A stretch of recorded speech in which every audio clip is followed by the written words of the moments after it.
CM ಸ್ಥಾನಕ್ಕೆ ಸಿದ್ದರಾಮಯ್ಯ ರಾಜೀನಾಮೆ, ಟಗರು ದರ್ಬಾರ್ ಅಂತ್ಯ, ಪದತ್ಯಾಗ ಮಾಡಿ ದೆಹಲಿಗೆ ಹಾರಿದ ಸಿದ್ದರಾಮಯ್ಯ. ಇಂದು ಸೋನಿಯಾ ರಾಹುಲ್ ಗಾಂಧಿ ಭೇಟಿ, ಬ್ರೇಕ್ಫಾಸ್ಟ್ ಮೀಟಿಂಗ್ನಲ್ಲಿ ಭಾವುಕರಾದ ಸಿದ್ದರಾಮಯ್ಯ.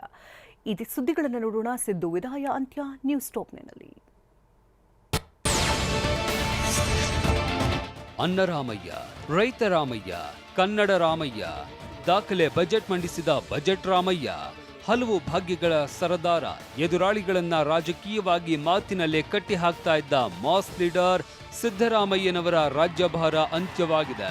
ಕೊಟ್ಟ ಮಾತಿನಂತೆ ಹೈಕಮಾಂಡ್ ಹೇಳಿದಂತೆ ಸಿದ್ದರಾಮಯ್ಯ ಮುಖ್ಯಮಂತ್ರಿ ಸ್ಥಾನಕ್ಕೆ ರಾಜೀನಾಮೆ ಕೊಟ್ಟಿದ್ದಾರೆ. ಸಚಿವರ ಜೊತೆ ಬ್ರೇಕ್ಫಾಸ್ಟ್ ಮೀಟಿಂಗ್ ಮುಗಿಸಿದ ಬಳಿಕ ಭಾರವಾದ ಮನಸ್ಸಿನಿಂದಲೇ ಆಪ್ತ ಭರತಿ ಸುರೇಶ್ ಕಾರು ಹತ್ತಿದ ಸಿದ್ದರಾಮಯ್ಯ ಮುಖ್ಯಮಂತ್ರಿ ಸ್ಥಾನಕ್ಕೆ ರಾಜೀನಾಮೆ ನೀಡಿದ್ದಾರೆ. ಆ ಮೂಲಕ ಹೋರಾಟಗಾರನ ಆಡಳಿತ ಅಂತ್ಯವಾಗಿದೆ.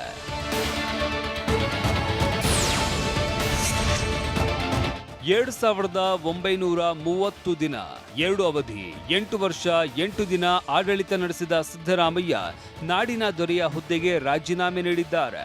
ನಿನ್ನೆ ಮಧ್ಯಾಹ್ನ 3 ಗಂಟೆಗೆ ಲೋಕಭವನಕ್ಕೆ ಆಗಮಿಸಿದ ಸಿದ್ದರಾಮಯ್ಯ ರಾಜ್ಯಪಾಲರು ಇರದ ಕಾರಣ ಅವರ ಕಾರ್ಯದರ್ಶಿಗೆ ರಾಜೀನಾಮೆ ಪತ್ರ ಸಲ್ಲಿಕೆ ಮಾಡಿದ್ದಾರೆ. ಬಳಿಕ ಮುಖ್ಯಮಂತ್ರಿಗಳ ಗೃಹ ಕಚೇರಿ ಕೃಷ್ಣಾಗೆ ಆಗಮಿಸಿದ ಸಿದ್ದರಾಮಯ್ಯ ನಾನೇ ಸ್ವಯಂ ಪ್ರೇರಿತವಾಗಿ ಹೈಕಮಾಂಡ್ ಸೂಚನೆಯಂತೆ ರಿಸೈನ್ ಮಾಡಿದ್ದೇನೆ ಅಂತ ಘೋಷಿಸಿದ್ದಾರೆ.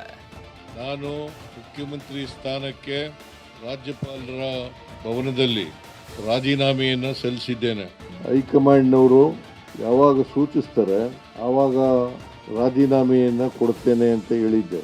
ಅದರ ನಾನೇ ಸ್ವಯಂ ಪ್ರೇರಿತನಾಗಿ ಅವ್ರು ಹೇಳಿದ ತಕ್ಷಣ ಕೊಟ್ಟಿದ್ದೇನೆ. ರಾಜೀನಾಮೆ ನೀಡುವಂತೆ ಹೈಕಮಾಂಡ್ ಸೂಚನೆ ಬಳಿಕ ಸಂಪುಟ ಸಹೋದ್ಯೋಗಿಗಳಿಗೆ ಸಿದ್ದರಾಮಯ್ಯ ಬ್ರೇಕ್ಫಾಸ್ಟ್ ಮೀಟಿಂಗ್ ಆಯೋಜಿಸಿದ್ರು. ಸಭೆಯಲ್ಲಿ ಹೈಕಮಾಂಡ್ ಸಂದೇಶ ತೆರೆದಿಟ್ರು. ನಾನು ರಾಜೀನಾಮೆ ನೀಡ್ತಾ ಇದ್ದೇನೆ ಅಂತ ಹೇಳುವಾಗ ಭಾವುಕರಾದ್ರು. ಸಿದ್ದರಾಮಯ್ಯ ಅವರ ಮಾತುಗಳನ್ನ ತದೇಕ ಚಿತ್ತರಾಗಿ ಆಲಿಸ್ತಾ ಇದ್ದ ಸಂಪುಟ ಸಹೋದ್ಯೋಗಿಗಳು ಕೂಡ ಭಾವುಕರಾದ್ರು. ಸಿದ್ದರಾಮಯ್ಯ ಆಪ್ತ ವಲಯದಲ್ಲಿದ್ದ ನಾಯಕರ ಕಣ್ಣಂಚಲ್ಲಿ ನೀರು ತುಂಬಿತ್ತು.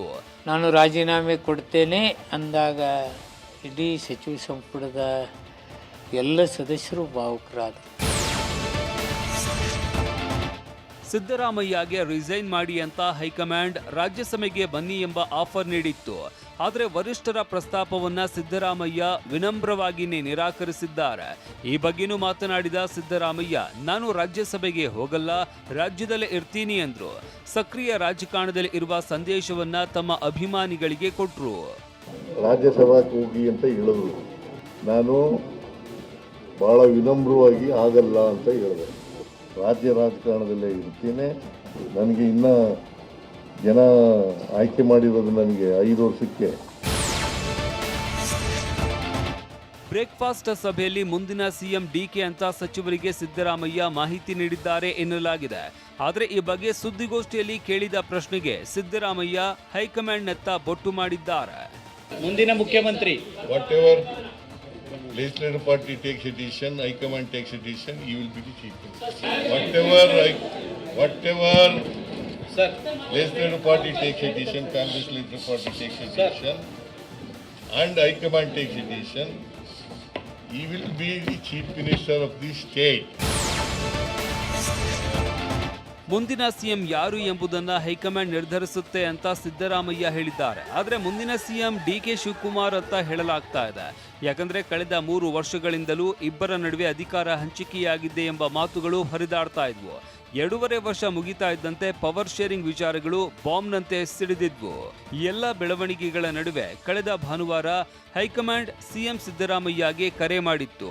ಮಂಗಳವಾರ ದೆಹಲಿಗೆ ಹಾರಿದ್ದ ಸಿದ್ದುಗೆ ನೀವು ನಿಮ್ಮ ಮುಖ್ಯಮಂತ್ರಿ ಸ್ಥಾನಕ್ಕೆ ರಾಜೀನಾಮೆ ನೀಡಿ ಅಂತ ಹೈಕಮಾಂಡ್ ಸೂಚನೆ ನೀಡಿತ್ತು.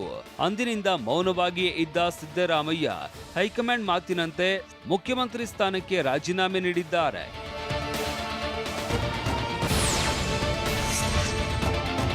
ಸಿಎಂ ಸ್ಥಾನಕ್ಕೆ ರಾಜೀನಾಮೆ ಕೊಟ್ಟ ನಂತರ ಸಿದ್ದರಾಮಯ್ಯ ಹೈಕಮಾಂಡ್ ಭೇಟಿಗಾಗಿ ವಿಶೇಷ ವಿಮಾನದಲ್ಲಿ ದೆಹಲಿಗೆ ತೆರಳಿದ್ರು. ಆದರೆ ಹವಾಮಾನ ವೈಪರೀತ್ಯ ಹಿನ್ನೆಲೆ ಸಿದ್ದರಾಮಯ್ಯ ಪ್ರಯಾಣ ಮಾಡ್ತಾ ಇದ್ದ ವಿಶೇಷ ವಿಮಾನ ರಾಜಸ್ಥಾನದ ಜೈಪುರದಲ್ಲಿ ಲ್ಯಾಂಡ್ ಆಗಿದೆ.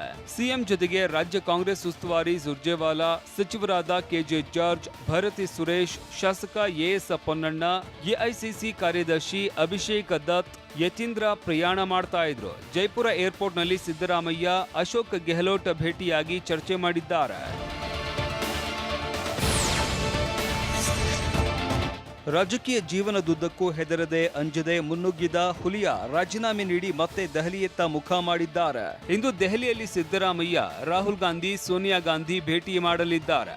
ಹೈಕಮಾಂಡ್ನ ಇಬ್ಬರಿಗೂ ಸಿದ್ದರಾಮಯ್ಯ ಕೃತಜ್ಞತೆ ತಿಳಿಸಲಿದ್ದಾರೆ. ಇದಾದ ಬಳಿಕ ಮಲ್ಲಿಕಾರ್ಜುನ ಖರ್ಗೆ ಭೇಟಿ ಮಾಡಲಿದ್ದಾರೆ. ಟ್ವೀಟ್ ಮಾಡಿದ ಸಿದ್ದರಾಮಯ್ಯ ಕರುನಾಡ ಜನತೆಗೂ ಧನ್ಯವಾದ ಎಂದಿದ್ದಾರೆ.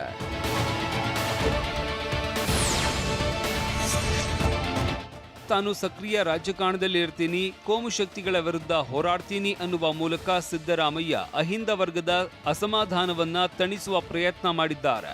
ಆದರೆ ಒಬಿಸಿ ಲೀಡರ್ ಸಿದ್ದರಾಮಯ್ಯ ಅವರನ್ನ ಹೈಕಮಾಂಡ್ ನಡೆಸಿಕೊಂಡ ರೀತಿ ಸರಿಯಿಲ್ಲ ಅಂತ ಬಿಜೆಪಿ ನಾಯಕರು ಅಸ್ತ್ರ ಪ್ರಯೋಗ ಮಾಡ್ತಿದ್ದಾರೆ. ಈ ರಾಜ್ಯದಲ್ಲಿ ಇತ್ತೀಚೆಗೆ ಯಡಿಯೂರಪ್ಪನವರು ಮತ್ತು ಸಿದ್ದರಾಮಯ್ಯನವರು ಮಾಸ್ ಲೀಡರ್ಸ್, ಅವರನ್ನು ಮಾಧ್ಯಮದಲ್ಲಿ ಬರ್ತಾ ಇರುವಂಥ ವರದಿಗಳ ಪ್ರಕಾರ ಅವ್ರನ್ನ ನಡೆಸಿಕೊಂಡಿರುವಂಥ ರೀತಿ ಏನಿದೆ ಅದು ಸರಿಯಲ್ಲ.